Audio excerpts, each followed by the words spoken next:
नमस्कार साथियों, स्वागत है आपका गोल मंत्रा एकेडमी के परिवार में। आज मैं पढ़ाऊंगा संविधान के जितने भी आपके महत्वपूर्ण संशोधन हैं।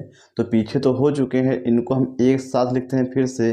तो इससे क्या होगा, तो आपके दिमाग में हमेशा ये बैठे रहेंगे। तो चलिए हम स्टार्ट करते हैं संविधान के महत्वपूर्ण संशोधन, और इसको हम दो भागों में पढ़ाएंगे। आज आपका ये महत्वपूर्ण संशोधन का पहला भाग होगा और कल हम पढ़ाएंगे इसका दूसरा भाग। तो इस प्रकार से आपका संविधान क्या होगा, ये कंप्लीट हो जाएगा। तो चलिए हम स्टार्ट करते हैं। तो यहाँ पे हम देखेंगे प्रथम संविधान संशोधन। जो भारतीय संविधान में जो पहला संविधान संशोधन है, इसको कब किया गया है? 1951 में किया गया है। कब किया गया है? 1951 में किया गया है। क्या हुआ है इसमें? 9वीं अनुसूची को जोड़ा गया। हम लोग जानते हैं कि मूल संविधान में अनुसूचियों की संख्या 8 रही है। कितनी रही है? 8 रही है। समय समय पे क्या संशोधन होते गए हैं और इनकी संख्या कितनी हो गई है? तो आपकी हो गई है ये कितनी? ये आपकी हो गई है, आपकी 12 हो गई। तो ये 9वीं अनुसूची क्या है? ये जोड़ी गई है ना। 9वीं अनुसूची क्या है? जोड़ी गई। तो 9वीं अनुसूची क्या है? ये जोड़ी गई। आगे हम देखेंगे 7वां संविधान संशोधन 1956 है ना। 7वां संविधान संशोधन 1956, इसमें क्या बताया गया है? भाषाई आधार पर राज्यों का पुनर्गठन। भाषाई आधार पर राज्यों का पुनर्गठन। तो ये इसका जो संशोधन किया गया 1956 में किया गया है। आप लोगों को पता होना चाहिए कि भाषा के आधार पर गठित होने वाला भारत का जो पहला राज्य है वो आपका आंध्र प्रदेश है। क्या है? आपका आंध्र प्रदेश है। और कब किया गया है? 1 अक्टूबर 1953 को आंध्र प्रदेश भारत का क्या है? पहला राज्य बना है। किस आधार पे? भाषा के आधार पे। और क्या हुआ, जब देखिए नए नए राज्यों का पुनर्गठन होने लगा तो हाई कोर्ट की जो है इनका क्या है, जैसे कोई नया राज्य बना तो इतनी जल्दी से क्या उस राज्य में हाई कोर्ट नहीं हो सकता है। तो इसीलिए क्या किया गया है, 2 या 2 से अधिक राज्यों के लिए एक हाई कोर्ट होगा। क्या होगा? एक हाई कोर्ट होगा। और इसका उल्लेख 231 अनुच्छेद में किया गया है ना। तो जैसे हम कह दें, जैसे एक हाई कोर्ट जो है ना, यहाँ क्या लिखा? 2 या 2 से अधिक राज्यों के लिए एक हाई कोर्ट क्या है? हो सकता है। क्या है? हो सकता है। अर्थात जैसे हम कहें वर्तमान समय में आपके 28 राज्य हैं और 8 केंद्र शासित प्रदेश हैं। तो यहाँ पे अगर पूछे कि वर्तमान समय में हाई कोर्ट की संख्या कितनी है, तो 25 है। तो कुछ ऐसे राज्य हैं जो 2 या 2 से अधिक राज्यों का या फिर केंद्र शासित प्रदेशों का क्या है, कार्यभार देख रहा है। जैसे हम कह दें कि अंडमान निकोबार जो है ये किस हाई कोर्ट के अधीन आते हैं, तो आपको याद रखना है कोलकाता हाई कोर्ट के अधीन आते हैं, है ना। आगे हम देखें 15वां संविधान संशोधन। आप लोग जानकारी होना चाहिए, जैसे सुप्रीम कोर्ट में है तो सुप्रीम कोर्ट में जो जज हैं इनकी रिटायर की सीमा क्या है? ये 65 वर्ष। कितनी है? 65 वर्ष। उसी प्रकार स्टार्टिंग में हाई कोर्ट में जजों की रिटायर की सीमा क्या थी? 60। कितनी थी? 60 वर्ष थी। लेकिन भारतीय संविधान में 15वां संविधान संशोधन करके 1963 में हाई कोर्ट में जो जजों की रिटायर की सीमा है 60 वर्ष से बढ़ा के क्या कर दिया गया है? 62 वर्ष कर दिया गया है। कितना कर दिया गया है? 62 वर्ष कर दिया गया है। कौन सा संशोधन है आपका? 15वां संविधान संशोधन। आगे हम देखते हैं 21वां संविधान संशोधन। ये हुआ है आपका 1967 में। इसमें हुआ क्या है? सिंधी को राजभाषा का दर्जा दिया गया है ना। सिंधी को राजभाषा का दर्जा। आपको ये भी मालूम होना चाहिए कि जो राजभाषाएं भारतीय संविधान में थीं, जब भारतीय संविधान का गठन हुआ तो उस समय राजभाषाओं की संख्या कितनी रही है? 14 रही है। लेकिन वर्तमान समय में कितनी हो गई है? 22 हो गई है। तो यहाँ पे हम पढ़ा चुके, आगे भी पढ़ाएंगे। तो ये 21 है, आगे हम पढ़ाएंगे 21, 71, 92। 21, 71, 92। 71वां संविधान संशोधन करके 3 राजभाषाएं जोड़ी गई। फिर 92 में क्या है? 4 राजभाषाएं जोड़ी गई। 92 संशोधन करके, है ना। तो यहाँ पे जो 21वां संशोधन है, तो यहाँ पे हम आगे पढ़ाएंगे 71वां भी होगा संशोधन और 92वां संशोधन। तो ये जो तीनों आपके संशोधन है ये राजभाषाओं से संबंधित है। किससे? राजभाषाओं से संबंधित है। तो 21वां संविधान संशोधन और 71वां और 92वां, यहाँ पे 3 राजभाषाएं जोड़ी गई हैं। और यहाँ पे कितनी? यहाँ पे आपकी 4 राजभाषाएं जोड़ी गई है ना। आगे हम देखेंगे 31वां संविधान संशोधन 1974। यहाँ पे ये बताया गया है कि लोकसभा में जो सीटें हैं ये 525 से बढ़ाकर 525 से बढ़ा के कितनी कर दी गई हैं? 545 कर दी गई। कितनी कर दी गई हैं? 545 कर दी गई हैं। संशोधन का क्रमांक क्या है? 31वां है। आगे हम देखेंगे 36वां। तो 36वें में ये बताया गया है कि सिक्किम जो है भारत का 22वां राज्य बना। कौन बना है? सिक्किम भारत का 22वां राज्य बना है। कौन सा संशोधन करके? 36वां संविधान संशोधन करके। कौन सा संशोधन करके? 36वां संविधान संशोधन करके, है ना। तो सिक्किम भारत का क्या बना है? ये 22वां राज्य बना है ना। 41वां संविधान संशोधन क्या है? ये 1976 में हुआ है। यहाँ पे ये बताया गया, जैसे हमने पढ़ाया पीछे, कि संघ लोक सेवा आयोग होते हैं, राज्य लोक सेवा आयोग होते हैं और संयुक्त राज्य लोक सेवा आयोग होते हैं ना। तो संघ लोक सेवा को आयोग के जो उनका कार्यकाल होता है वो 65 वर्ष तक होते हैं। कितने वर्ष तक होते हैं? 65 वर्ष तक कार्य कर सकते हैं। और राज्य लोक सेवा आयोग हैं और संयुक्त राज्य लोक सेवा आयोग हैं, तो इनके रिटायर की सीमा पहले 60 थी, अब कितनी हो गई है? 62 वर्ष। कितनी कर दी गई है?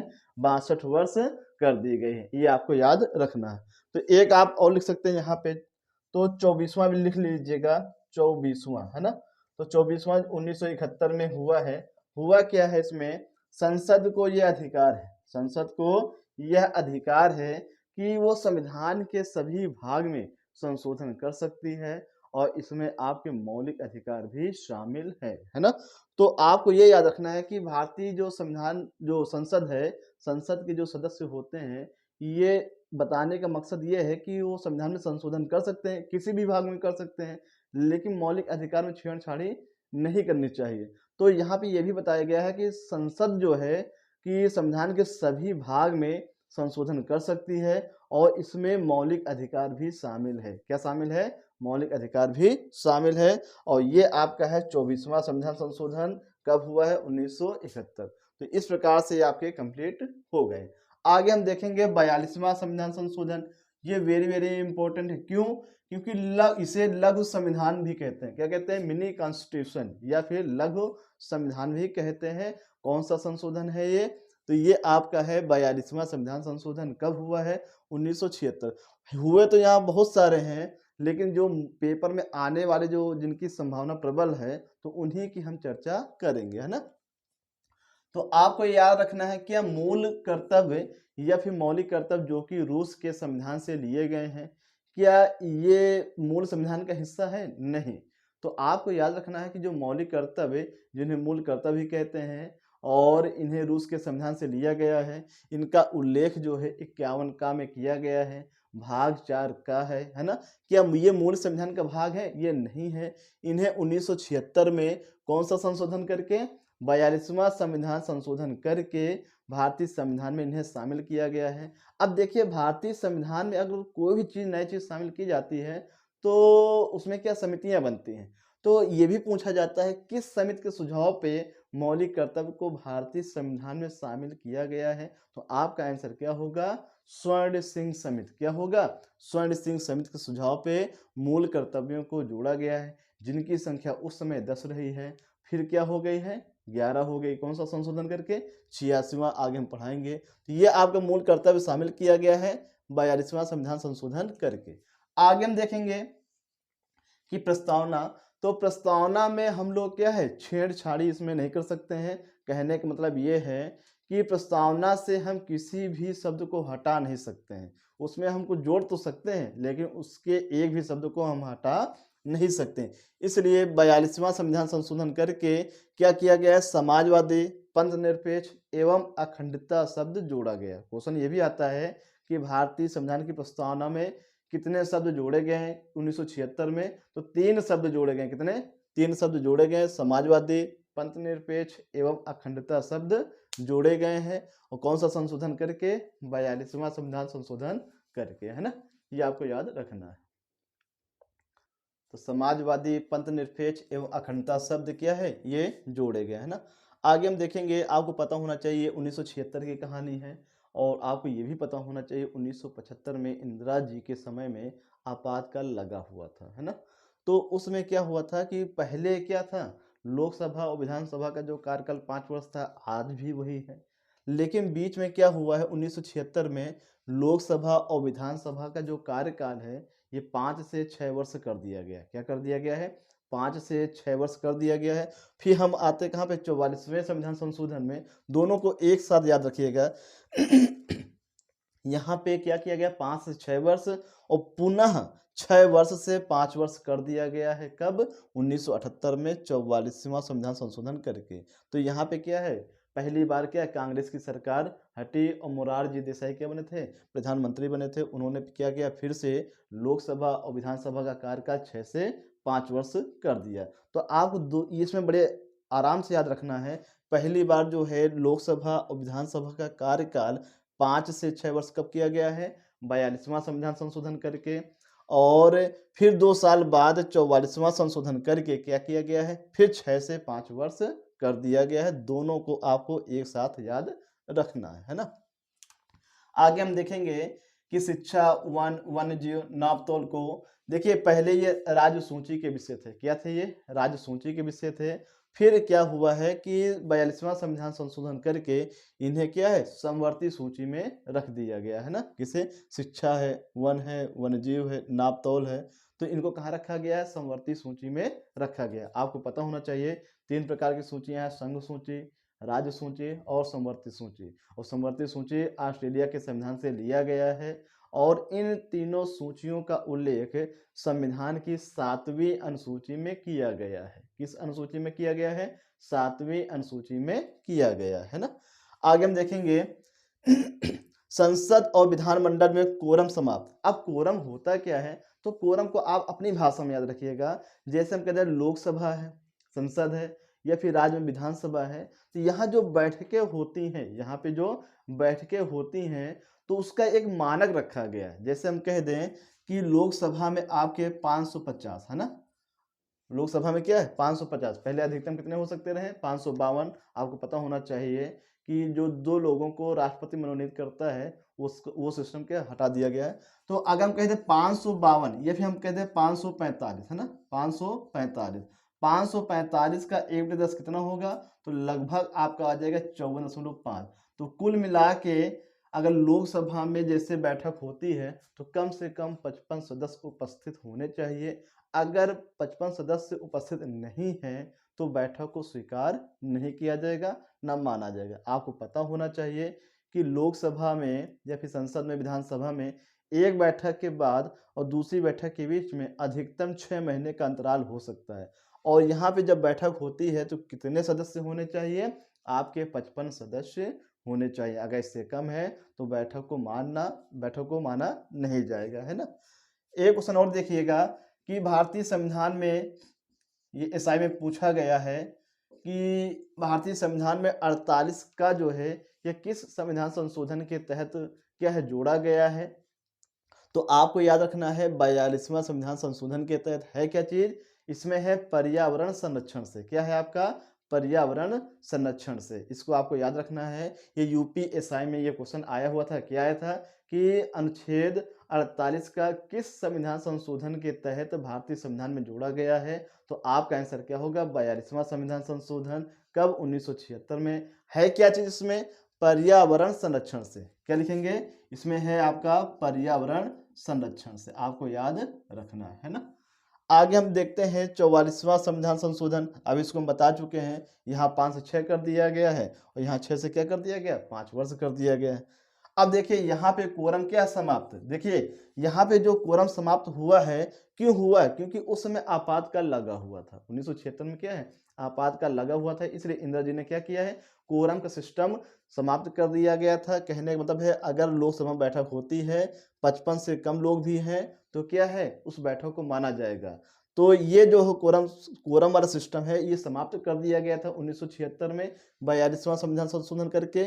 लेकिन जब मोरारजी देसाई बनते हैं जनता पार्टी सरकार से प्रधानमंत्री, तो लोग कोरम सिस्टम को फिर से लागू कर देते हैं। तो कहने का मतलब है संसद की बैठक तभी मान्य होगी, लोकसभा की बैठक तभी मान्य होगी जब उस बैठक में कुल सदस्यों का 1/10 भाग अर्थात 10% सदस्य उपस्थित रहेंगे, तभी बैठक को माना जाएगा, नहीं तो बैठक को माना नहीं जाएगा, है ना? आगे देखिए संपत्ति का अधिकार, है ना? ये क्वेश्चन बहुत पूछा जाता है कि संपत्ति का अधिकार कैसा अधिकार है। किसी जमाने में ये क्या हुआ करता था, ये मौलिक अधिकार हुआ करता था, लेकिन 1978 के बाद से इसे मौलिक अधिकार की श्रेणी से हटा दिया गया है। अब ये विधिक अधिकार है या फिर कानूनी अधिकार है। आपको ये भी ज्ञात होना चाहिए कि संपत्ति का अधिकार जब मौलिक अधिकार की श्रेणी में था तो इसका उल्लेख अनुच्छेद 31 में उल्लेख किया गया था। कितने में? अनुच्छेद 31 में उल्लेख किया गया। लेकिन वर्तमान समय में जब इसे क्या है, कानूनी अधिकार या विधिक अधिकार बनाया गया तो इसका उल्लेख जो है 300 का में मिलता है, 300 का। किसमें मिलता है?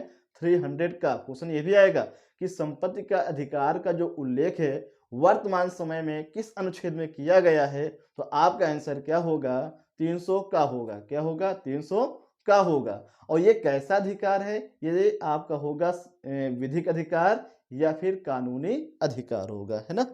आगे हम देखेंगे कि आंतरिक अशांति